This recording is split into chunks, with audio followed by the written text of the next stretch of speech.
Who am I? The teachings of Bhagavan Sri Ramana Maharshi. Who am I? Nanyar. All living beings desire to be happy always, without any misery. In everyone there is observed supreme love for oneself, and happiness alone is the cause of love. In order, therefore, to gain that happiness which is one's nature, and which is experienced in the state of deep sleep where there is no mind, one should know oneself. To achieve this, the path of knowledge, the inquiry in the form of who am I, is the principal means. Number 1, who am I? The gross body, which is composed of the 7 humors, dhatus, I am not. The 5 cognitive sense organs, the senses of hearing, touch, sight, taste, and smell, which apprehend their respective objects, sound, touch, color, taste, and odor, I am not. The 5 cognitive sense organs, the organs of speech, locomotion, grasping, excretion, and procreation, which have as their respective functions speaking, moving, grasping, excreting, and enjoying, I am not. The 5 vital airs, prana, etc., which perform respectively the 5 functions of inbreathing, etc., I am not. Even the mind which thinks, I am not. The nescience, too, which is endowed only with the residual impressions of objects, and in which there are no objects and no functionings, I am not. Number 2, if I am none of these, then who am I? After negating all of the above mentioned as not this, not that, that awareness which alone remains, that I am. Number 3, what is the nature of awareness? The nature of awareness is existence, consciousness, bliss. Number 4, when will the realization of the self be gained? When the world, which is what is seen, has been removed, there will be realization of the self, which is the seer. Number 5, will there not be realization of the self, even while the world is there, taken as real? There will not be. Number 6, why? The seer and the object seen are like the rope and the snake. Just as the knowledge of the rope, which is the substratum, will not arise unless the false knowledge of the illusory serpent goes, so the realization of the self, which is the substratum, will not be gained unless the belief that the world is real is removed.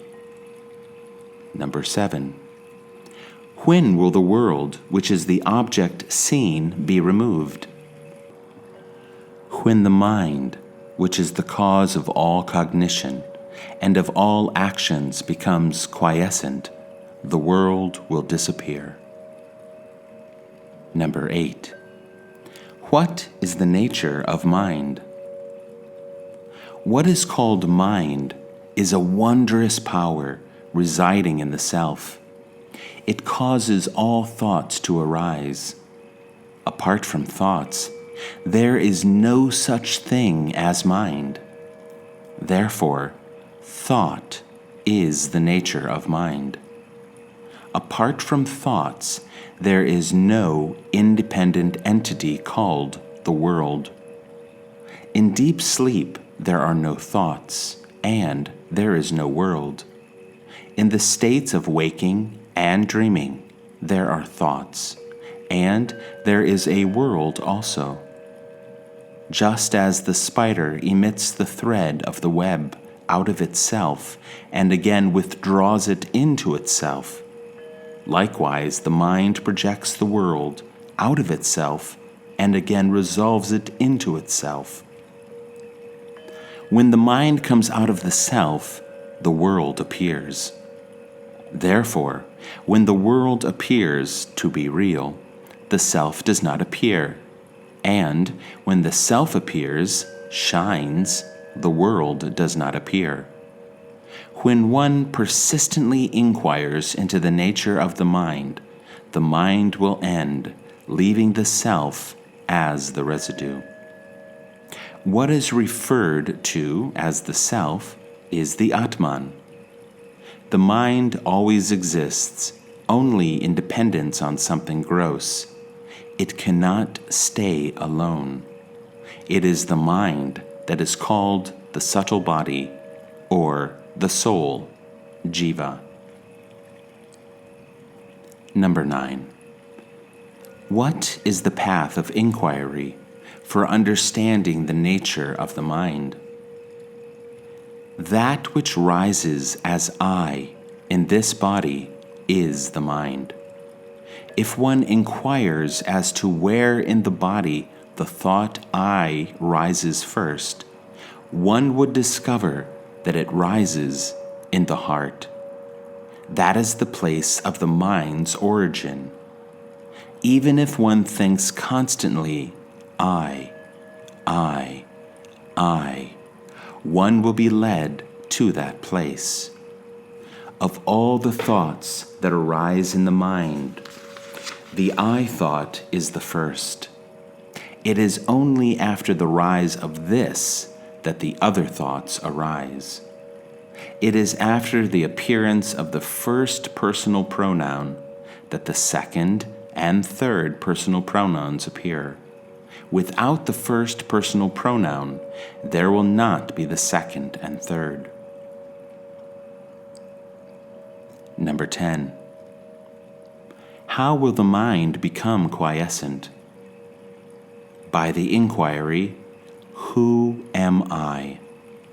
The thought, who am I, will destroy all other thoughts. And, like the stick used for stirring the burning pyre, it will itself in the end get destroyed.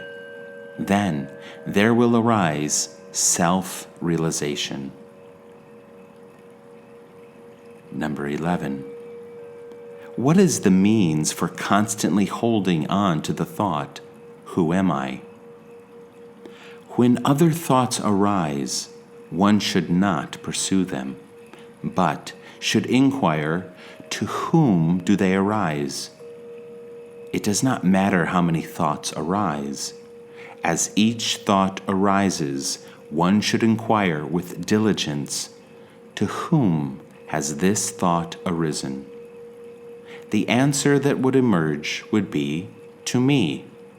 Thereupon, if one inquires, who am I? The mind will go back to its source, and the thought that arose will become quiescent. With repeated practice in this manner, the mind will develop the skill to stay in its source. When the mind that is subtle goes out through the brain and the sense organs, the gross names and forms appear. When it stays in the heart, the names and forms disappear. Not letting the mind go out, but retaining it in the heart, is what is called inwardness, antarmukha. Letting the mind go out of the heart is known as externalization, bahirmukha. Thus, when the mind stays in the heart, the I, which is the source of all thoughts, will go. And the self which ever exists will shine. Whatever one does, one should do without the egoity, I.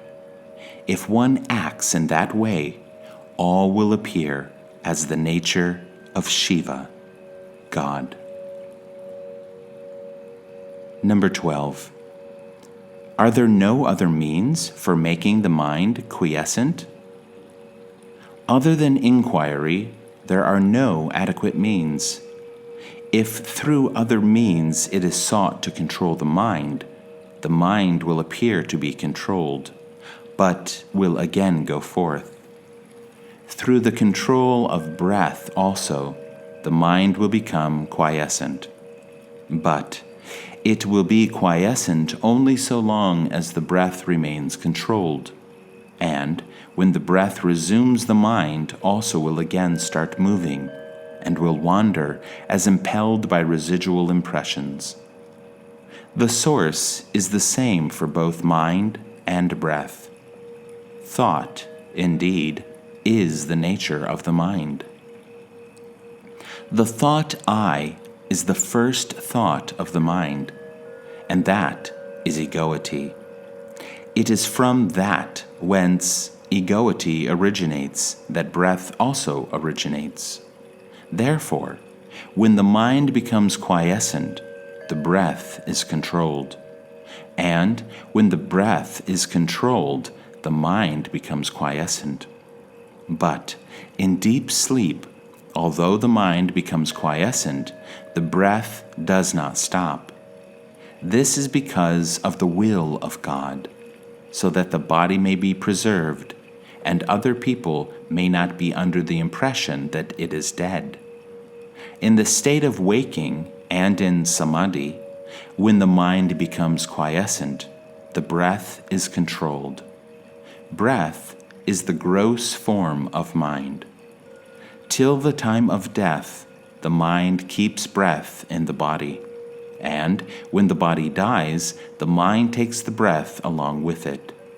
Therefore, the exercise of breath control is only an aid for rendering the mind quiescent.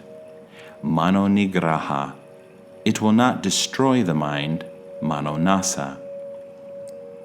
Like the practice of breath control, meditation on the forms of God, repetition of mantras, restriction on food, etc., are but aids for rendering the mind quiescent. Through meditation on the forms of God and through repetition of mantras, the mind becomes one-pointed. The mind will always be wandering, just as when a chain is given to an elephant to hold in its trunk, it will go along grasping the chain and nothing else. So also when the mind is occupied with a name or form, it will grasp that alone. When the mind expands in the form of countless thoughts, each thought becomes weak. But as thoughts get resolved, the mind becomes one-pointed and strong. For such a mind, self-inquiry will become easy. Of all the restrictive rules that relating to the taking of sattvic food in moderate quantities is the best. By observing this rule, the sattvic quality of mind will increase, and that will be helpful to self-inquiry. 13. The residual impressions, thoughts, of objects appear unending like the waves of an ocean. When will all of them get destroyed? As the meditation on the self rises higher and higher, the thoughts will get destroyed. Number 14. Is it possible for the residual impressions of objects that come from beginningless time, as it were, to be resolved, and for one to remain as the pure self? Without yielding to the doubt, is it possible or not, one should persistently hold on to the meditation on the self. Even if one be a great sinner, one should not worry and weep, "Oh, I am a sinner, how can I be saved?" one should completely renounce the thought, I am a sinner, and concentrate keenly on meditation on the self. Then one would surely succeed. There are not two minds, one good and the other evil. The mind is only one. It is the residual impressions that are of two kinds, auspicious and inauspicious. When the mind is under the influence of auspicious impressions, it is called good, and when it is under the influence of inauspicious impressions, it is regarded as evil. The mind should not be allowed to wander towards worldly objects and what concerns other people. However bad other people may be, one should bear no hatred for them. Both desire and hatred should be eschewed. All that one gives to others, one gives to oneself. If this truth is understood, who will not give to others? When oneself arises, all arises. When oneself becomes quiescent, all becomes quiescent. To the extent we behave with humility, to that extent there will result good.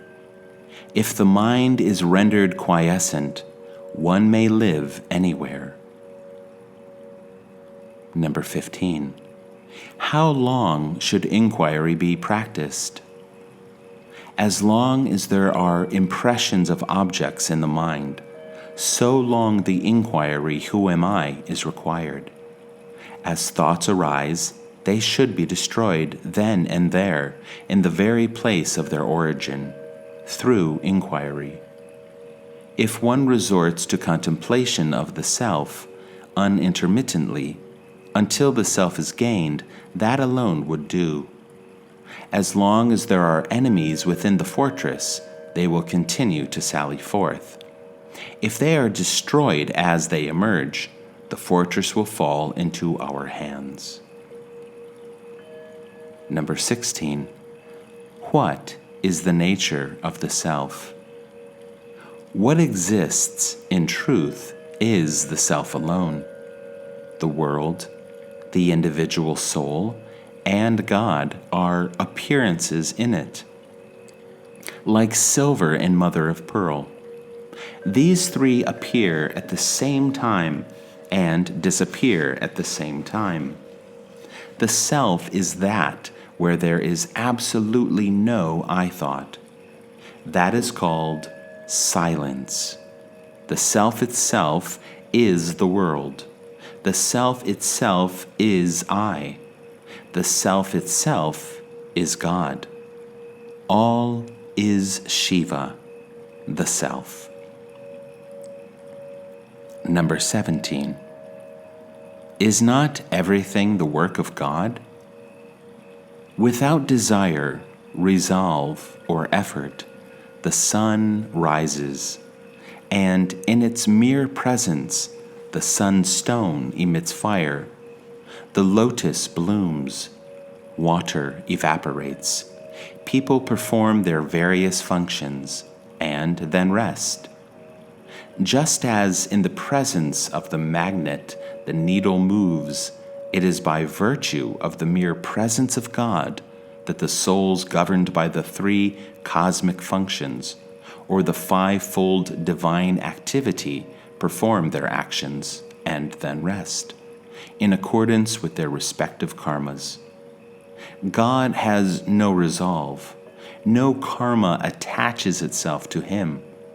That is like worldly actions not affecting the sun, or like the merits and demerits of the other four elements not affecting all-pervading space. Number 18. Of the devotees, who is the greatest? He who gives himself up to the self that is God is the most excellent devotee. Giving oneself up to God means remaining constantly in the self, without giving room for the rise of any thoughts other than that of the self. Whatever burdens are thrown on God, He bears them. Since the supreme power of God makes all things move, why should we, without submitting ourselves to it, constantly worry ourselves with thoughts as to what should be done and what should not be done and how not? We know that the train carries all loads, so after getting on it, why should we carry our small luggage on our head to our discomfort, instead of putting it down in the train and feeling at ease? Number 19. What is non-attachment? As thoughts arise, destroying them utterly without any residue in the very place of their origin is non-attachment. Just as the pearl diver ties a stone to his waist, sinks to the bottom of the sea, and there takes the pearls, so each one of us should be endowed with non-attachment. Dive within oneself and obtain the self-pearl. Number 20. Is it not possible for God and the Guru to effect the liberation of a soul? God and the Guru will only show the way to liberation. They will not by themselves take the soul to the state of liberation. In truth, God and the Guru are not different. Just as the prey which has fallen into the jaws of a tiger has no escape, so those who have come within the ambit of the Guru's gracious look will be saved by the Guru and will not get lost. Yet, each one should, by his own effort, pursue the path shown by God or Guru and gain liberation. One can know oneself only with one's own eye of knowledge, and not with somebody else's. Does he who is Rama require the help of a mirror to know that he is Rama? 21. Is it necessary for one who longs for liberation to inquire into the nature of categories, tattvas? Just as one who wants to throw away garbage has no need to analyze it and see what it is, so one who wants to know the self has no need to count the number of categories or inquire into their characteristics. What he has to do is to reject altogether the categories that hide the self. The world should be considered like a dream. Number 22. Is there no difference between waking and dream? Waking is long and dream short. Other than this, there is no difference. Just as waking happenings seem real while awake, so do those in a dream while dreaming. In dream, the mind takes on another body.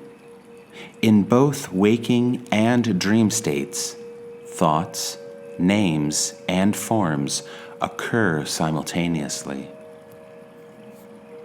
Number 23. Is it any use reading books for those who long for liberation? All the texts say that in order to gain liberation, one should tender the mind quiescent. Therefore, their conclusive teaching is that the mind should be rendered quiescent. Once this has been understood, there is no need for endless reading. In order to quiet the mind, one has only to inquire within oneself what oneself is. How could this search be done? In books. One should know oneself with one's own eye of wisdom. The self is within the 5 sheaths, but books are outside them. Since the self has to be inquired into by discarding the 5 sheaths, it is futile to search for it in books. There will come a time when one will have to forget all that one has learned. Number 24. What is happiness? Happiness is the very nature of the self. Happiness and the self are not different. There is no happiness in any object of the world. We imagine through our ignorance that we derive happiness from objects. When the mind goes out, it experiences misery. In truth, when its desires are fulfilled, it returns to its own place and enjoys the happiness that is the self. Similarly, in the states of sleep, samadhi, and fainting, and when the object desire is obtained or the object disliked is removed, the mind becomes inward turned and enjoys pure self-happiness. Thus, the mind moves without rest, alternately going out of the self and returning to it. Under the tree, the shade is pleasant. Out in the open, the heat is scorching. A person who has been going about in the sun feels cool when he reaches the shade. Someone who keeps on going from the shade into the sun and then back into the shade is a fool. A wise man stays permanently in the shade. Similarly, the mind of the one who knows the truth does not leave Brahman. The mind of the ignorant, on the contrary, revolves in the world, feeling miserable, and, for a little time, returns to Brahman to experience happiness. In fact, what is called the world is only thought. When the world disappears, when there is no thought, the mind experiences happiness. And when the world appears, it goes through misery. Number 25. What is wisdom insight, jnana drishti? Remaining quiet is what is called wisdom insight. To remain quiet is to resolve the mind in the self. Telepathy, knowing past, present, and future happenings, and clairvoyance do not constitute wisdom insight. Number 26.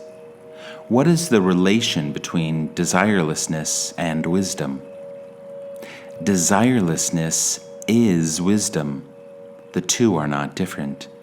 They are the same. Desirelessness is refraining from turning the mind towards any object. Wisdom means the appearance of no object. In other words, not seeking what is other than the self is detachment or desirelessness. Not leaving the self is wisdom. Number 27. What is the difference between inquiry and meditation? Inquiry consists in retaining the mind in the self.